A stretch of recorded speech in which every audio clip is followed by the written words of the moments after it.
Hola, hola, ¿qué tal, primos y primas? Yo soy Vero y ustedes sean bienvenidos a este nuevo episodio de Leyendo Correspondencia Ajena. Claro que sí. En esta ocasión vamos a leer la correspondencia de María Antonieta. Ahí sí, todo el mundo o la mayoría conocemos a María Antonieta. Pero por si acaso, pues voy a dar un poquito de contexto conforme van a ir saliendo las cartitas. Vayan por su cafecito, un té, un vinito, no sé. Un vinito, creo que el vinito queda ahorita adecuado y hasta el borde. La copa hasta el borde, así. Los excesos como las fiestas de María Antonieta para sentirnos con ella. Salud. Ok. Bueno, María Antonieta. Ay, me genera mucha emoción porque se me hace muy interesante su vida. Y me gustaría que me fueran dejando en los comentarios a ustedes qué les mueve María Antonieta. ¿La ven como una villana? Porque ya saben, gran parte de la historia que se ha escrito la pinta como pues sí, como frívola, villanesca, no villana, bueno, yo no la veo como villana, pero así como ese desconsiderada, frívola y excesiva, incluso la pintan como vulgar. Bueno, veamos que en muchos puntos claves que están debidamente registrados y debidamente documentados, pues creo que gran parte de su vida fue todo lo contrario. Pero bueno, sin tanto rodeo, porque yo empiezo y ya, no paro. Bueno, María Antonieta nace en noviembre de 1555 en Viena, Austria. Y pues desde que nace, ella se sabe que es una pieza fundamental para el reino, ¿verdad? Ella va a ser casada con alguien extremadamente conveniente, de la realeza, etc, etc, etc. Y sí, para los 14 años es casada con el delfín de Francia, que entonces era Luis Augusto. Y pues le toca hacer el viaje de larguísimas semanas, larguísimo hasta llegar a Francia, en el cual desde el viaje empezó a tener ceremonias y protocolos, etcétera, etcétera, al punto de que en pleno viaje tuvo que... Cuidado, Remy. Ay, se movió... Alguien movió el tripié. Ok. Sí, ceremonias y protocolos al punto de que simbolizara el dejar atrás toda su austrieridad, toda su bienez. O sea, ella tenía que dejar todo rastro de su cultura anterior, todo rastro de Austria, de sí, para convertirse en totalmente una francesa. Desde entonces, pues ya se notaba que todo lo que fuera referente a lo extranjero, principalmente Austria, que era uno de los países que estaban como que en riña con Francia históricamente. Entonces esto era, pues de cierta forma, una alianza o una como firmado de paz. Te entrego a mi princesa en sacrificio o algo así. Fue un escándalo que todos los primeros años de matrimonio los reyes no consumaban el matrimonio. Recordemos que esta era una de las cortes más expuestas, o sea, la corte estaba desde que se levantaban hasta que se iban a dormir, les movían, les daban una cucharita, que si el botón, les vestían, o sea, todo absolutamente, la corte estaba presente. Entonces era evidente y era noticia pública la intimidad de los reyes, de la pareja reinante.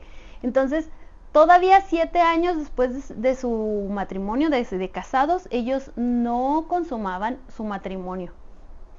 Había miles y mil y un burlas en contra de ella principalmente por alguna razón. Ella sabía desde su formación, incluso antes de casarse, que su razón de ser era dar herederos. Entonces, al ir pasando los años de su matrimonio, pues era evidente que no estaba cumpliendo con su deber al no dar a luz un heredero. Pero pues, ¿cómo iba a dar a luz un heredero si el rey no la tocaba? Entonces, aquí es donde llega nuestra primera carta. Y es una carta de su madre desde Austria, desde casa, porque para ellos, pues, su matrimonio seguía siendo una pieza en el juego de la política, y pues ella tenía que cumplir con sus funciones de dar a luz hijitos. Ok, entonces su madre, María Teresa, le manda esta carta desde casita.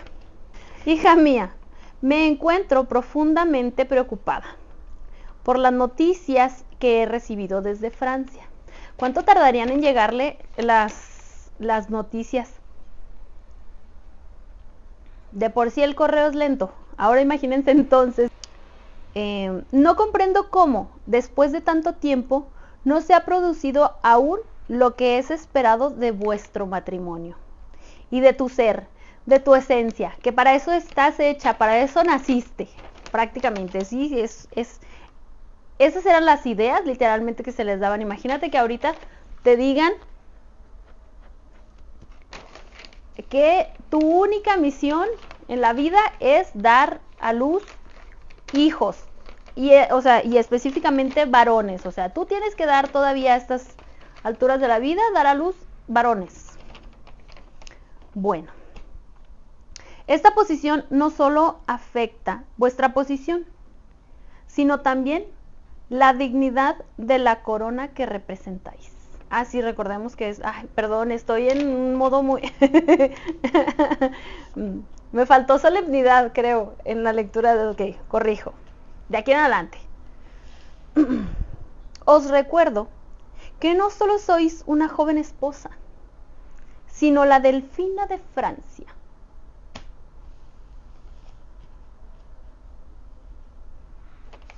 Sin comentarios.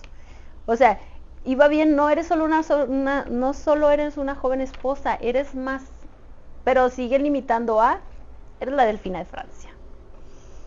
Vuestra conducta debe estar guiada por el deber, no por la comodidad, ni las distracciones que nada aportan a vuestra responsabilidad principal. Y mira que sí se agarró distracciones, ¿eh? Sabemos que a ella le gustaba mucho la fiesta, le gustaba mucho el relajo, pero pongamos a notar las cosas. Hay que poner las cosas en claro. Ella estaba metafóricamente encerrada en una jaula de oro. O sea, ella tenía vigilado desde que abría el ojo hasta que cerraba, hasta que lo volvía a cerrar. Tenía toda la corte encima de ella diciéndole cómo hacer, cómo para allá, no toques esto y que te doy, y todo, absolutamente todos sus movimientos estaban vigilados. Y aparte estaba frustrada. Años de matrimonio sin intimidad. Al parecer eran una relación muy bonita, o sea, se llevaban bien y él era lindo y él llegó a decir que era realmente encantadora, o sea, era bonito. Pero no se tocaban. Entonces estaba frustrada. Ella necesitaba llenar vacíos. ¿Cómo los llenaba? Pues tenía al alcance de su mano todo el Palacio de Versalles, pues ella hacía relajo y medio, fiestas, amigos, artes, obras de teatro. También ella se convierte en una mecenas de las artes. Ok. Estamos con la carta, espérenme. Es indispensable que comprendáis la gravedad de este asunto. O sea, la está regañando. A ver si te pones seria.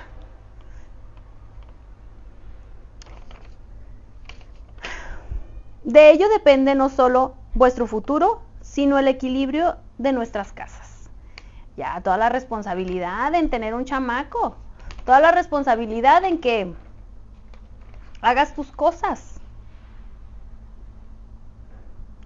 Os exhorto a actuar con la seriedad que vuestra posición exige.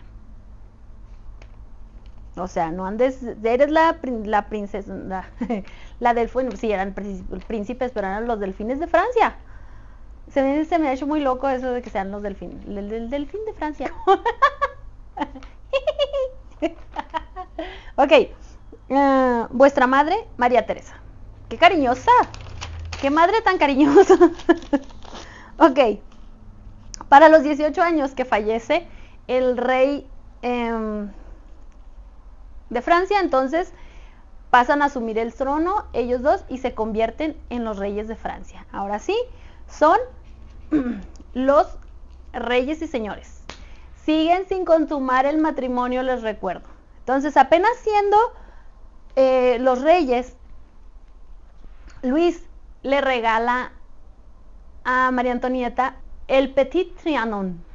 Petit Trianon era como una pequeña casita, un pequeño palacio más sencillo y más íntimo, en donde ella se escapaba de la corte literalmente, o sea, era su descanso, su respiro para estar fuera de la corte, y pues ahí la acompañaban sus amigos más cercanos, etcétera, etcétera, para respirar, para despejarse de la gente y de la pose y de todos los protocolos y cosas. Ella ahí se iba, literal era como que su cueva, su escape. Y este lugar fue una de las cosas que le recriminaron en el sentido de pues sus excesos y esas cosas, porque ella tenía lujos, mientras que el pueblo estaba pasando por una crisis real y cruda. Había hambre, había pobreza, había violencia, y pues en Versalles no había nada de eso, sino todo lo contrario, era la cara completamente contraria de la moneda, donde había exceso de alimentos, banquetes, vino y juergas, etcétera, etcétera, etcétera, lujos.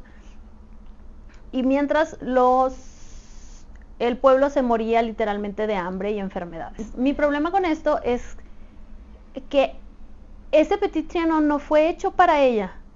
Ese Petit Trianon ya existía desde antes y nunca fue problema. Se había hecho, creo que 2 reyes antes, para las favoritas de los reyes. O sea, era donde los reyes tenían escondida ahí a su amante. Ahí les daban sus lujos sin tener que exhibirlas ni nada. Nada más que, mientras que fue para las amantes no hubo problema. Pero ahora, que era para el disfrute de la misma reina, como no era el rey el que estaba disponiendo y disfrutando del lugar, probablemente, es mi cabeza loca a lo mejor lo que lo está diciendo, pero ahora que el rey se lo regala y se lo cede completamente a la reina, ya no para la amante, ya no para estarle faltando el respeto a la reina ni nada por el estilo, ahora sí es problema porque la reina está disfrutando de lujos que no esos lujos se disfrutaban desde antes, toda la corte disfrutaba de lujos. El problema eran los lujos que la reina extraña porque ella venía de otras tierras y porque ella nunca fue totalmente aceptada por su pueblo, nunca fue aceptada totalmente por Francia. Ok, bueno. A los años, su hermano José llegaba a visitarlos enviado por su mamá para ver qué es lo que está pasando, de por qué no hay un heredero, por qué no consuman el matrimonio, si todo eso los deja en veremos, o sea, todo eso deja tambaleante su reino. O sea, ella no era totalmente la reina porque ni había consumado el matrimonio, ni había concebido un hijo, obviamente por consecuencia, un heredero. Entonces llega el hermano a platicar con ellos y a ver qué es lo que estaba sucediendo, y en una plática íntima con el rey Luis XVI, lo que pasa, él se da cuenta de lo que está pasando. Y lo que pasaba en realidad es que los dos eran muy inexpertos.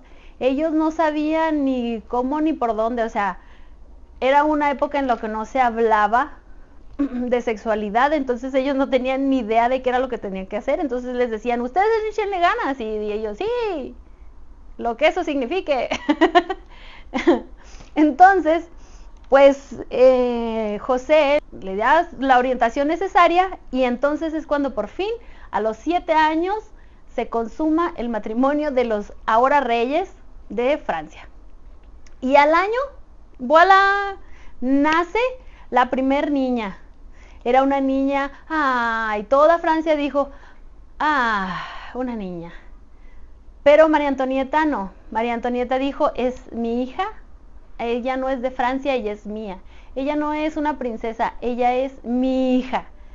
Y ahora el Petit Trianon le servía para poder ejercer su maternidad. Ella fue muy mamá. Entonces, ella se escapaba de los protocolos de la corte en cuanto a la maternidad para poder pasar tiempo con sus hijos, con su hija, entonces, para este entonces, con su hija, para poder disfrutarlo, porque entonces no había forma, los protocolos de la corte no daban espacio a nada de eso.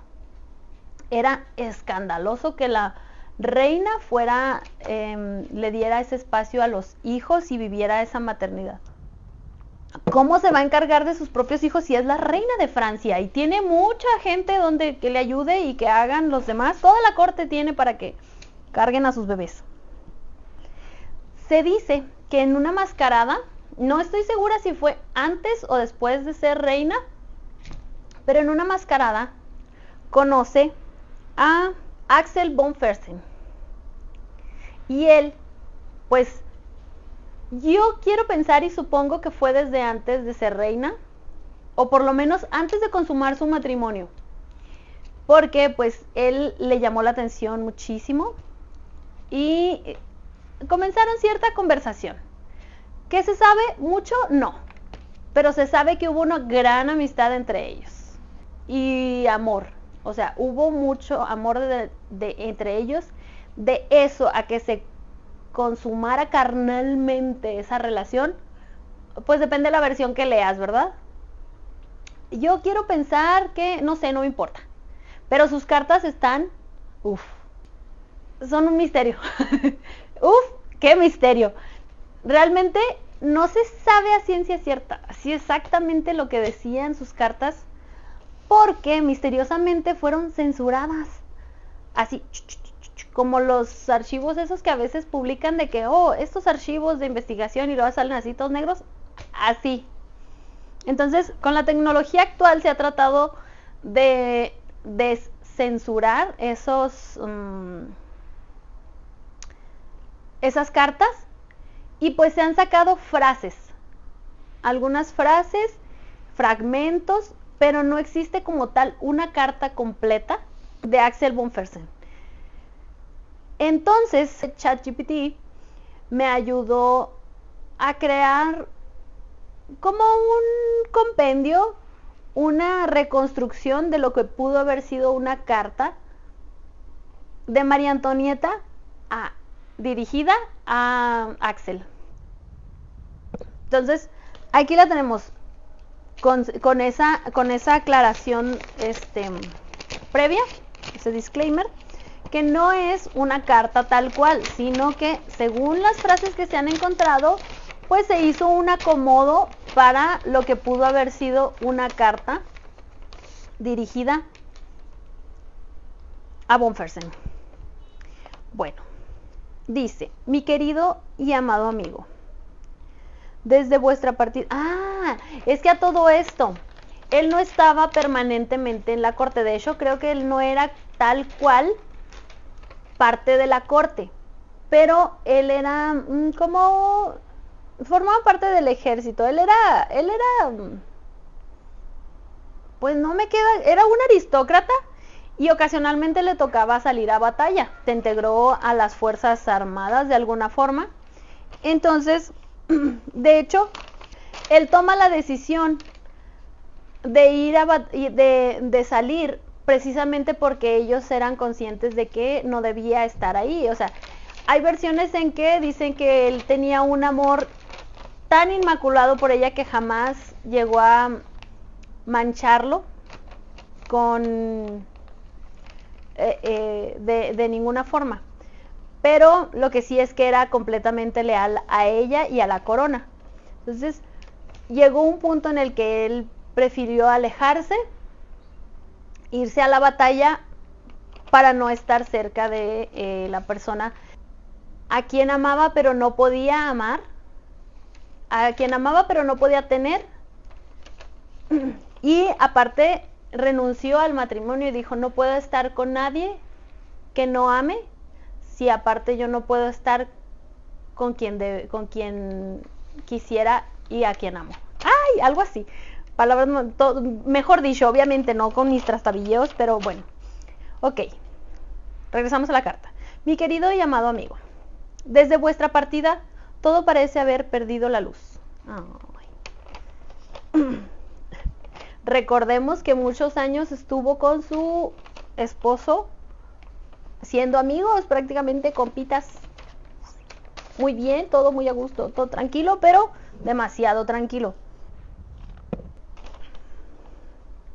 Me encuentro rodeada de personas, de obligaciones, de ceremonias, y sin embargo, profundamente sola. Es lo que les digo.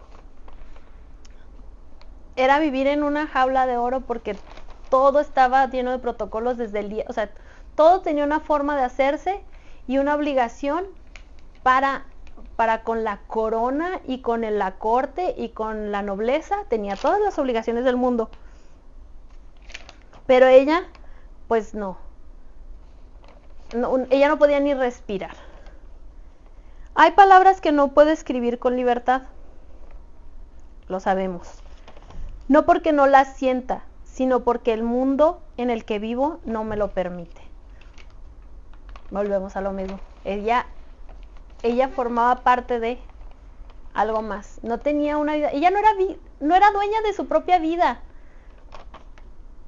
Pero creedme cuando os digo que vuestro recuerdo me acompaña en cada momento. ¿Te imaginas tener todo el tiempo permanentemente la ilusión de una vida, el recuerdo de un ser, de una persona que realmente amas, y sabes que pues no se puede, porque no eres capaz de tomar tus propias decisiones?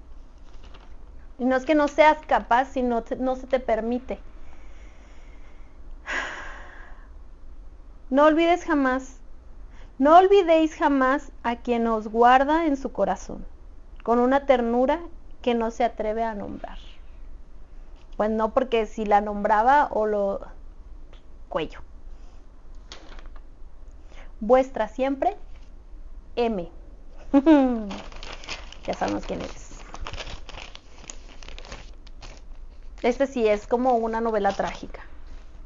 Muy triste. Bueno, entonces, ella en total tiene 4 hijos. Y por fin, en 1781, nace el delfín de Francia. Ahora sí, Francia lo gritó y la nobleza y toda la corte estaba feliz, pero pues ella lo veía, ella le decía, eres un príncipe, pero para mí es mi hijo, son sus hijos. Ella nunca los vio como parte, como piezas de la nobleza, como piezas clave para la política. Ella los vio y los amó como sus hijos, tal cual, cosa que no se daban ese no era un comportamiento adecuado para la realeza, para la reina. Ellos tenían que dejar a sus hijos educarse para lo que eran, porque desde el nacimiento estaban destinados a algo más. Entonces ella los amaba y los cuidó de una forma diferente. Ella fue diferente y para eso le sirvió su Petit Trianon. Ahora, lo que antes era para disfrutar con sus amigos, ahora era para disfrutar con sus hijos. Y era un escape para darles una niñez, para que ellos vivieran su infancia. Entonces, para esto, ella manda expandirse. Recordemos que Francia estaba en crisis y el pueblo no tenía que comer y todas esas cosas. Entonces, María Antonieta, con toda su buena intención, quiere abrazar a sus hijos y quiere criar a sus hijos de forma cercana y ordena que expandan su pequeño mundo. Y alrededor de su Petit Trianon mandó hacer una pequeña aldea. Sí, falsa. Y pónganme aquí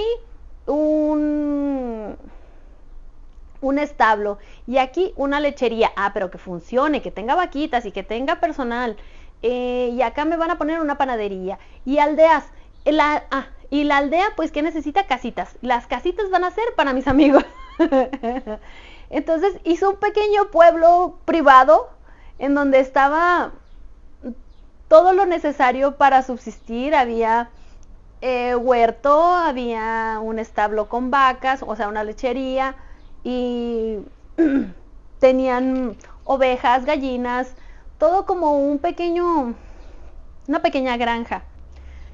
Funcional, entre comillas, porque pues todo estaba armado para que funcionara perfectamente, en donde sus hijos pues se daban una vida sencilla aparentemente, se escapaban de la nobleza, pero a la vez el pueblo de Francia pues no tenía que comer. Más los escándalos de toda la corte y todos los excesos los gastos en general del reino eran excesivos. No era ella solamente la que gastaba, recordemos que ella estaba criada en esos excesos. Ella estaba criada en la abundancia, no sabía de limitaciones, ni mucho menos. Ella trató de enfocarse en su maternidad y en darle a sus hijos una formación. Sus 4 hijos, la primera fue una niña, luego el delfín, luego nace otro niño y una bebé. El delfín, para alrededor de los 7 años, muere. Se enferma y débil. Para entonces, recordemos que la salud era precaria y la muerte de los hijos era un volado. La vida de los hijos era vives o mueres. Y literalmente a ella le cayeron 2 y 2. El delfín fallece y pues el segundo hijo se convierte ahora en el nuevo delfín. Y la última de sus niñas, de su bebé, falleció al año también. O sea, ella enfrenta la pérdida de sus hijos, que fueron cosas que la golpearon muchísimo, cosa que no se les permitía a la realeza. O sea, no tenían esa cercanía para llorar y para dolerse a ese punto. Bueno, el caso es que ella, al ser una madre mucho más cercana, pues lo siente muchísimo. Ya acercándose el declive de lo que era el reinado, lo que era la monarquía, y con los revolucionarios prácticamente a las puertas del palacio, ellos tienen que huir. Entonces, con sus 2 hijos que le quedaban y su esposo, parten a escondidas con un séquito como de 7 carros y caballos y baúles de 1001 cosas. Ellos discretamente tratan de escapar. Pues claro que inmediatamente los interceptan y caen prisioneros.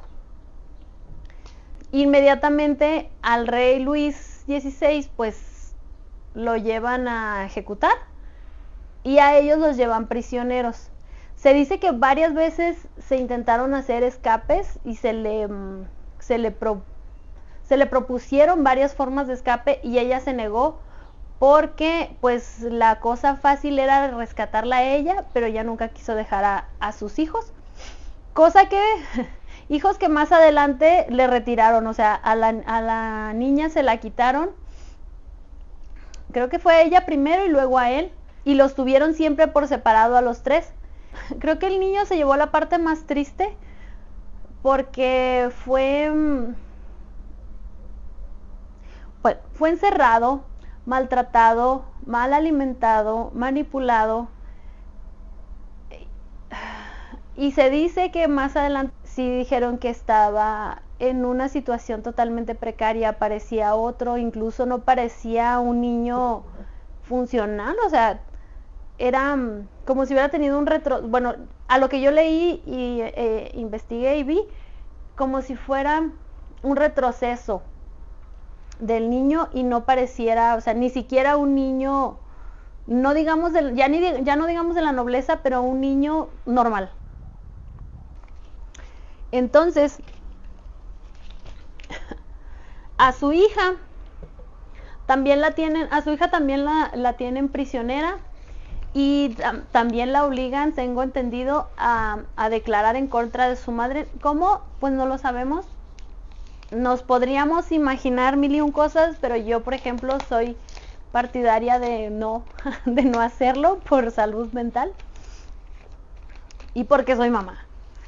Pero bueno,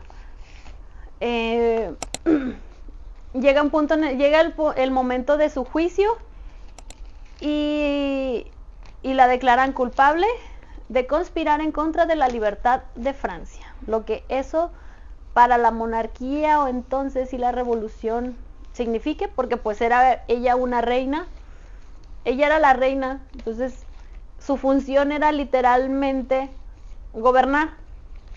Entonces, claro que iba a ser culpable de gobernar a Francia de forma monárquica. Entonces, el caso es que para el día de su ejecución la despiertan de madrugada para llevarla al cadalso, ¿verdad? Para llevarla al patíbulo.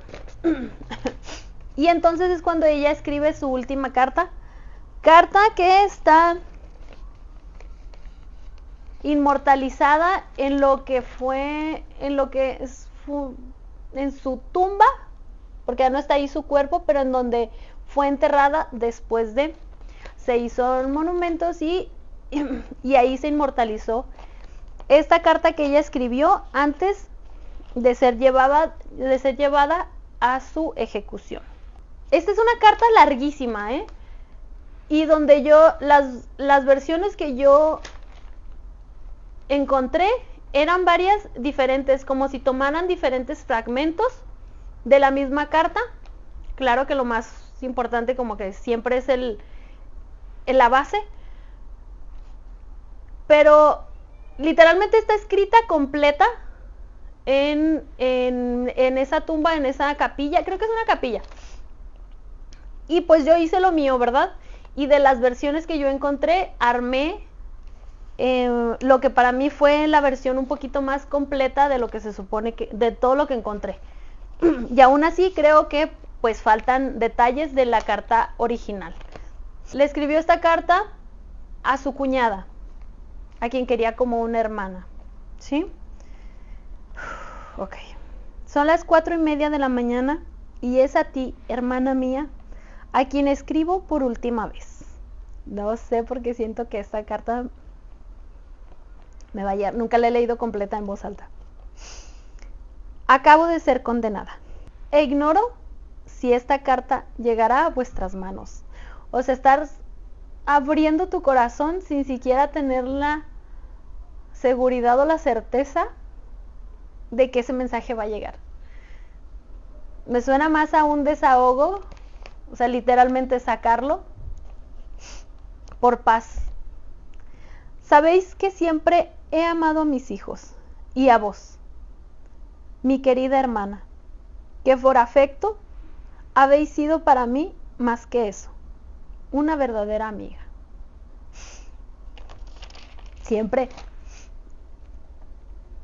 Ay, me llega mucho.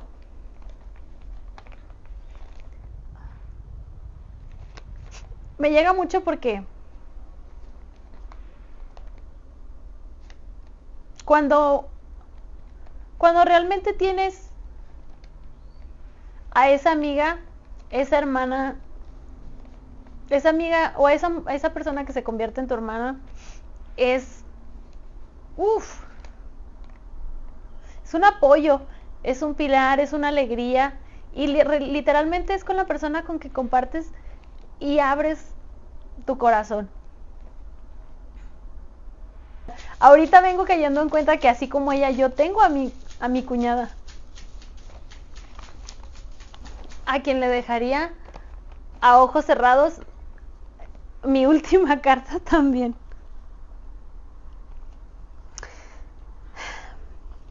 En la situación en la que me encuentro, solo me queda confiar a vos el cuidado de mis hijos.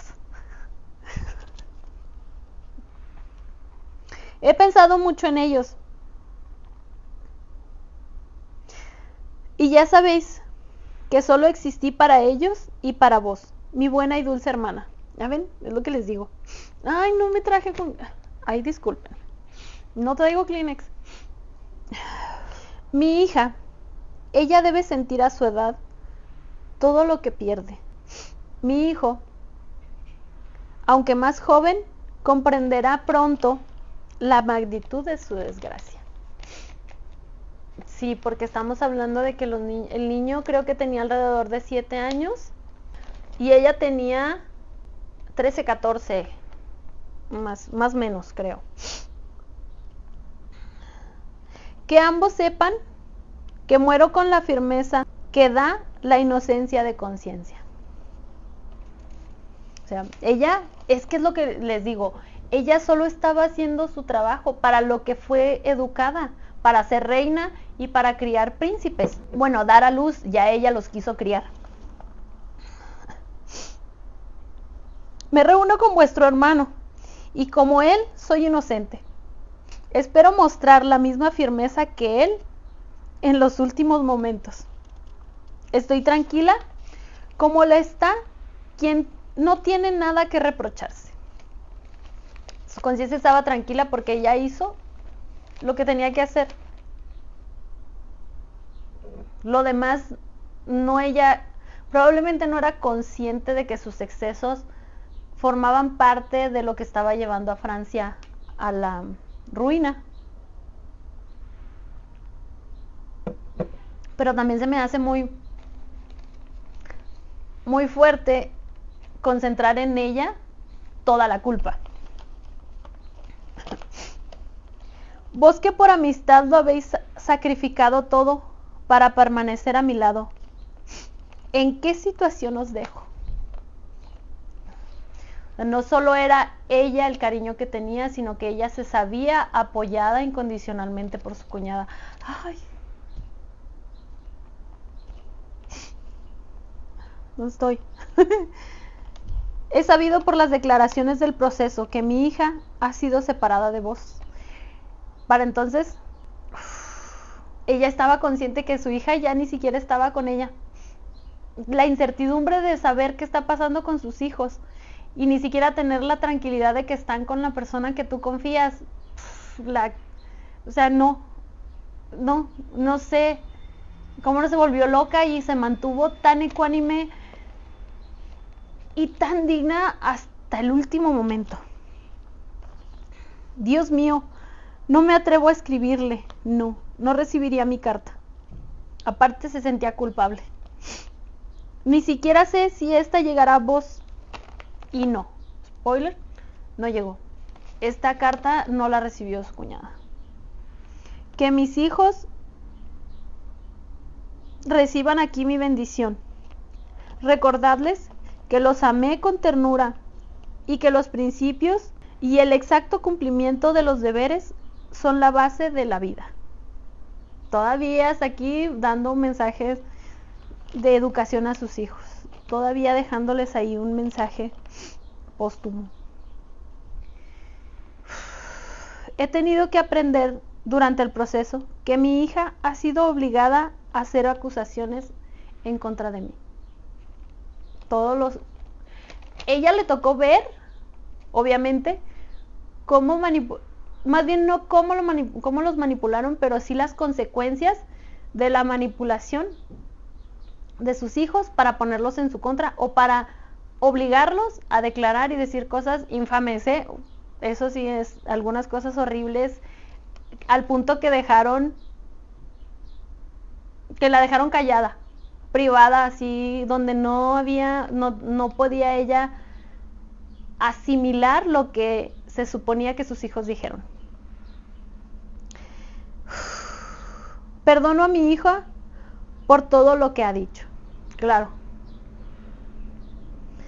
Espero algún día comprenda todo esto y que cuide de su hermano. Y él nunca olvide las últimas palabras de su padre. Y ojalá nunca busque vengar nuestra muerte. Cuidad de ellos si aún podéis. O sea, literalmente una súplica de si te es posible, cuídalos. No. Os abrazo con todo mi corazón, así como a mis pobres y queridos hijos. Ay.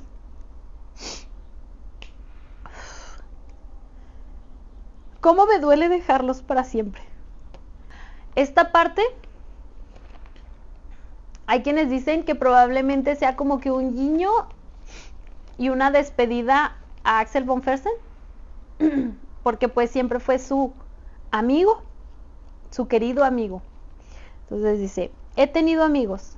El pensamiento de que estoy separada para siempre de ellos y la conciencia de su dolor son mi mayor padecimiento. Cuestionable, ¿ok? Algo tenía que sacarle de la carta, ¿verdad? Pero no creo que el dolor de tus amigos sea dolor más grande o padecimiento más grande de ser consciente del padecimiento y el dolor de tus hijos. Por lo menos a mí no creo que se me hace cuestionable. No sé si esto me suene así por la traducción y que no llegara el mensaje tal cual y de solo dijera que le duele mucho, pero como un mayor padecimiento se me hace cuestionable el texto y tus pensamientos, María Antonieta. Son el mayor padecimiento que me llevo conmigo a la muerte. Se me haría muy complicado que no fuera tal cual es el texto, porque pues es una frase muy amplia. Ojalá al menos sepan que pensé en ellos hasta el último instante. No sé si lo amaba demasiado o sus amigos, sus amistades eran realmente tan importantes para que sean más dolorosos que sus propios hijos. Pero bueno. Perdono a todos mis enemigos. Espero que Francia encuentre la felicidad. Me suena como cuando un matrimonio o un noviazgo que termina como que entre medio mal, que no termina tan mal para decir, ¡ay, muérete, perro! Pero sí como que ofendida de, espero que te hagan feliz. Pero, pues sí, nunca echó culpas, ni mucho menos. Ella fue de que espero que sean felices y vivan con las consecuencias de todo lo que están haciendo.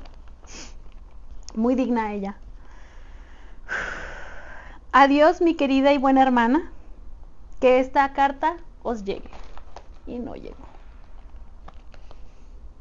Pensad siempre en mí. Os abrazo con todo mi corazón. María Antonieta. Es una carta fuerte. Y eso te digo, no está completa, pero es una carta muy cruda. Siento que fue una de las pocas opciones en las que ella pudo ser real, en donde ella pudo mostrarse a sí misma. Tristemente, cuando ya le habían quitado todo, y literalmente solo se mostró como ella, solamente ahí era donde lo único que le quedaba era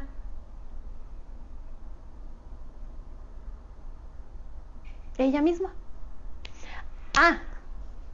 Y después de esto, pues la llevan al patíbulo, la llevan a su ejecución, en donde dicen que pues ellos esperaban humillarla así tipo Juego de Tronos, pero no, ella la vistieron con una túnica o un vestido extremadamente sencillo blanco, y en el camino dicen que se mostró totalmente estoica hasta cierto punto. O sea, ella nunca bajó la cabeza, con toda la dignidad que le quedaba, que era lo único que le quedaba, caminó, y cuando subió al patíbulo dicen que pisó al verdugo y le dijo, perdón, no fue mi intención. Que yo creo que sí, y espero que sí, para que haya sido su último desplante, que te puso un piso, tú ya por lo menos. Entonces le cortaron el pelo algo del nivel de la nuca para poder ver su cuello, y Hay varias versiones de cuáles fueron sus últimas palabras y algunas dicen que sus últimas palabras fueron eso de que perdón, no fue mi intención. Creo que para mí sus últimas palabras quedan estas, y no muchos tuvieron el privilegio de poder decir tan ampliamente todo lo que querían decir, cosa que no llegó a su destinatario, pero llegó a toda Francia y a todo el mundo ahora, ¿verdad? Obviamente están inmortalizadas, y la que sí podemos decir que lo leyó porque a ella ayudó a trasladar el cuerpo de sus padres fue a la hija mayor. Ella sí escuchó y leyó esa carta. Bueno, déjenme sus comentarios, platíquenme qué opinan, qué les deja María Antonieta. A mí me deja un nudo en la garganta, y nos vemos en la próxima. Dejen su like, suscríbete, comenta, comparte. Adiós.